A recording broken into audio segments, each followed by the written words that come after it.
What's up YouTube? Mile High Campers coming back at you again with another video. Today's episode we're going to be taking care of a little issue that we discovered when we did our winterization tips video. If you didn't get a chance to check out that video, check this out. So you just want to pull off this cover here and then, ooh, yeah, see? It's a good thing I checked this. See all the corrosion on there? That's not a good thing.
Looks like this one's gonna break right off, guys.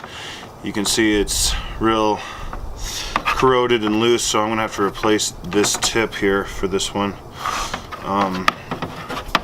But we'll get the wires out of the way, get the battery cleaned up, and then we'll try to get it on a charger.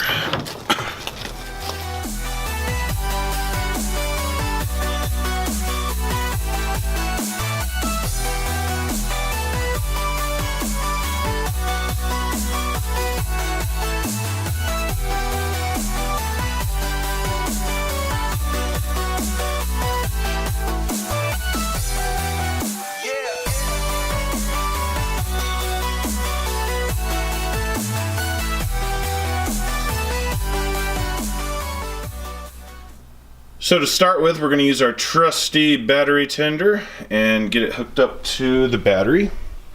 As always, negative gets the black and positive gets the red.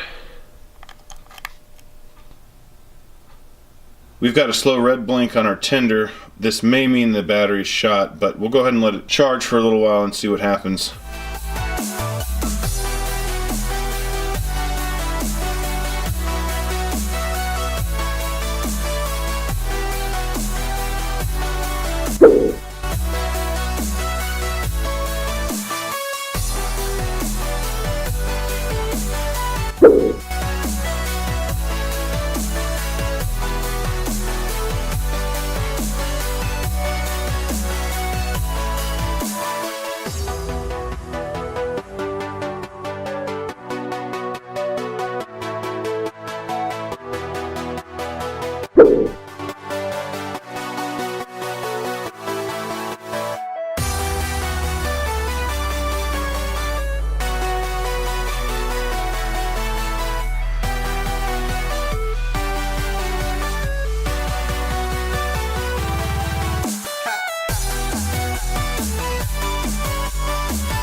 Alrighty, so 24 hours later we got a green light, which means the battery is charging and it's currently trickle charging.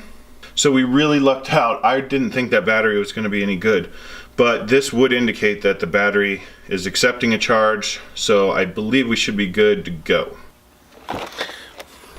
And the charger I was using, guys, is the Battery Tender Junior. I think you can pick these up for around $30. At least that's the price on mine here. So that's all I was using. It's a fairly inexpensive charger that'll do the trick, especially for trickle charge. It won't really work well if you're trying to do a quick charge. I would definitely recommend a different one if that's what you're looking at. But for our purposes here, this is going to work out just fine. Alright, since the last video, I did a little research. And what I found out is a lot of these camper places are recommending that you pull the battery during the winter and you bring it into a warmer area and keep it off of the cement. So what I'm going to do is I'm going to probably store it on top of a piece of wood out here in my garage, and then just every now and then trickle charge it just like we're doing, just get it up to full charge, and periodically do that throughout the winter.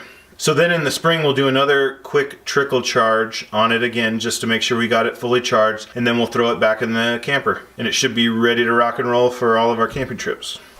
Anyway guys, I hope that was helpful for you. Please be sure to check out the description for more information. And as always guys, please give us a like, share, and subscribe. Peace!